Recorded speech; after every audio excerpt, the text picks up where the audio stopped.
Slept good. Slept real well. Hit the pillow, fell asleep. Really not much better than that. All right, so today the stanza is as follows.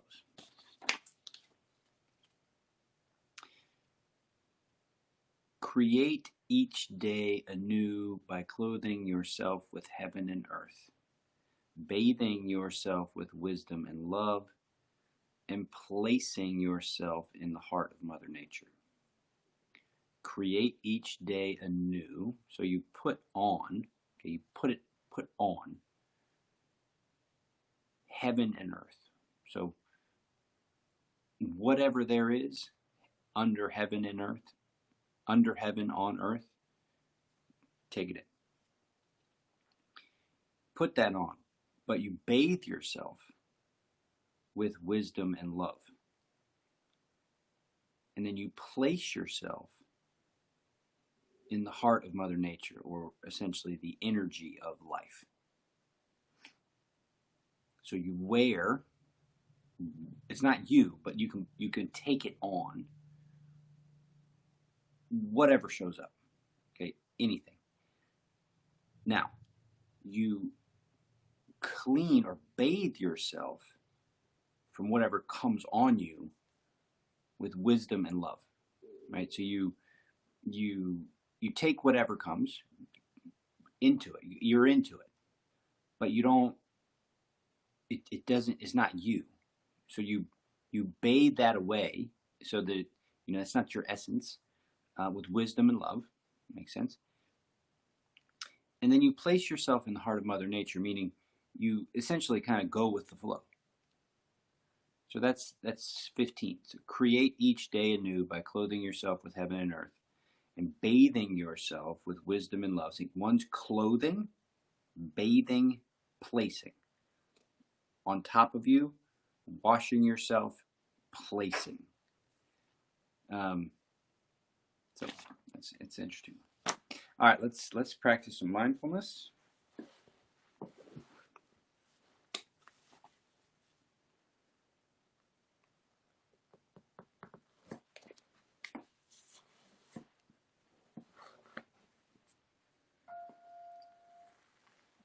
All right, here comes first bell. Remember, first bell is taming the mind.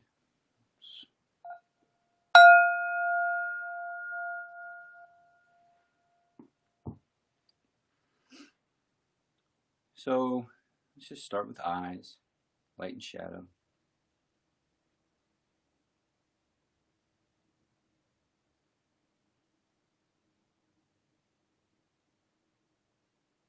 If your eyes are cool, close them. Sound, establish a perimeter of sound.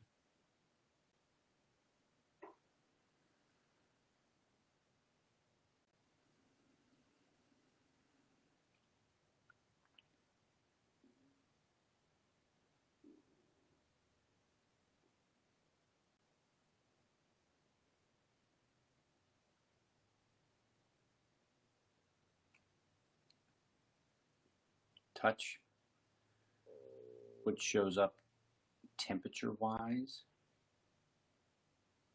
heat, coolness, temperature differences between skin open to the air, skin covered by clothing.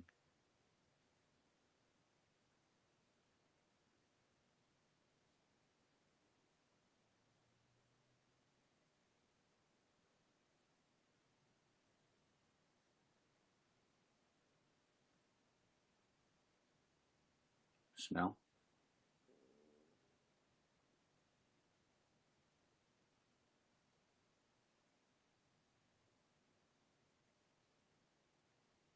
Taste in the mouth.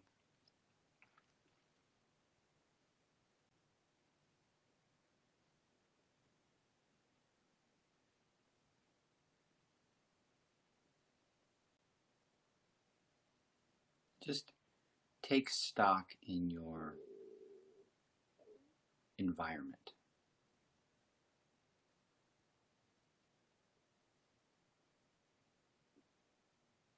Notice its predictability, Notice its stability. Notice its safety, just right here, right now.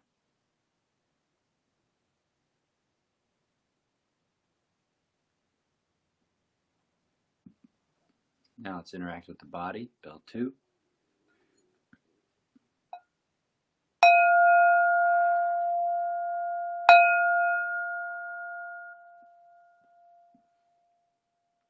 Notice your ground, what's beneath you.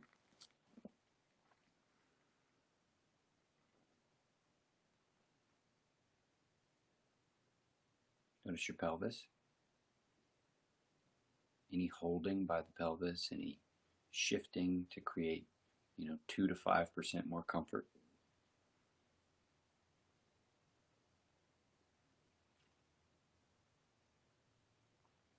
Core.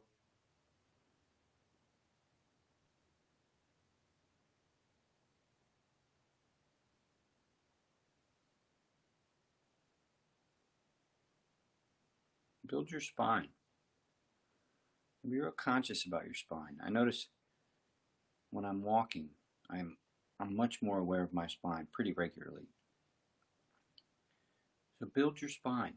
Build your spine up into your heart space. And when you get to your heart space, think about placing your shoulder blades in a location that feels comfortable, but maybe even requires a little bit of effort, maybe pull your shoulder blades back just a little bit and feel what happens at your armpits and across your chest.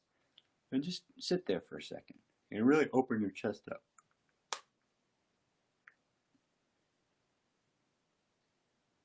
Now notice throat space.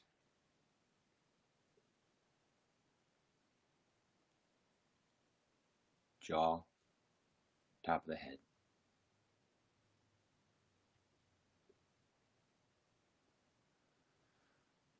And just think of this as, kind of constructed, like you built your spine. You just built it. It's instead of your spine just kind of doing what it does, you consciously went through your spine and built it up for whatever feels the most kind of comfortable and alive today.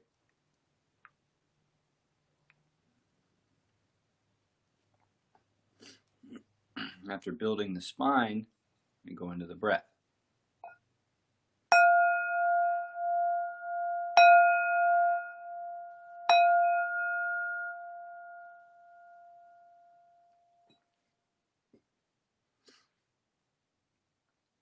So just start filling up, see where it goes, then we'll work with it.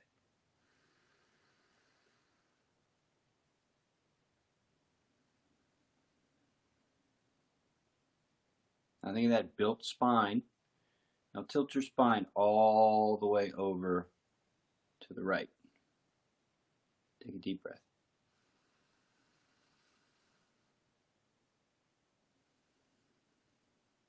Notice how the movement of your breath creates sensation on the inside that's kind of shaped by how you're seated. So now take it all the way over to the left. Take your big inhale in here. Notice the pushback. Notice where the pushback is from the body when you get to your edge. Then let it go, come back to the middle.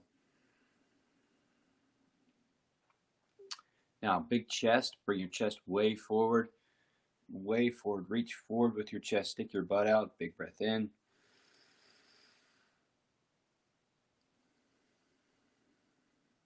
Now do the opposite, round the shoulders, round the back, big breath in.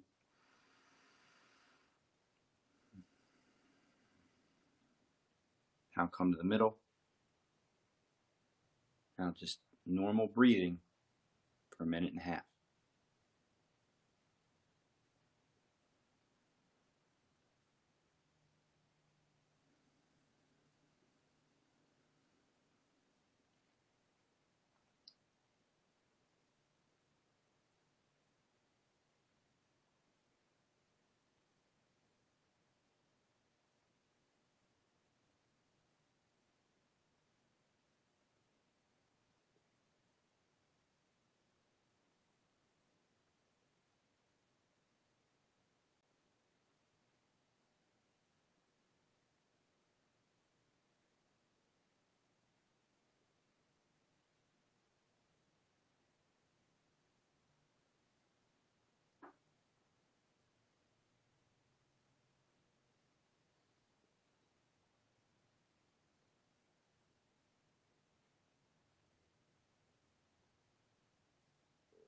So the title for today is Fighting for Nothing, Present for Everything. And the reason why I chose that title is because after listening to my Art of Peace stanza from 2017, which is when I did my last one, um, I really, what stuck out for me was how much this notion of fighting for something really defined who I am for many years. The what I'm fighting for, who I'm fighting against, the act of fighting was very much central to my self identity and my motivation. And so fighting to go to war, getting ready for war, and I remember being in the chow hall at Fort Andrews Air Force Base with my buddy John Howe, and CNN was awash with images of Iraq and war and violence. And I remember both of us sitting in the chow hall being like, man, I hope that shit doesn't calm down before we get there. And the idea being that if there was something to fight for or fight against, then all the training was worth it, and all the moments of time spent preparing were, well spent. And so, you know, that was our hope. And then we got back, and I remember not having something to fight for, so I manufactured it. I got real fixated on the Mayan calendar and its kind of potential for the collapse of civilization, and then I got real into the collapse of 2008. Got real into that. And basically, if there was some kind of thing to battle or fight, I'd find some way to kind of ally myself with what I thought was the right and prepare to fight. And that was what gave me identity, and that's what gave my life motivation.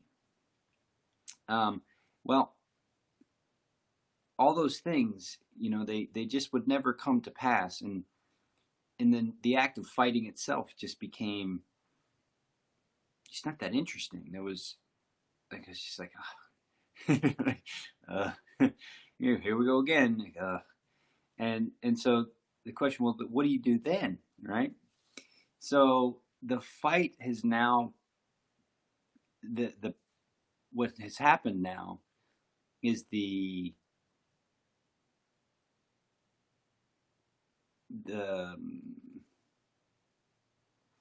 so the title's Fighting for Nothing, Present for Everything.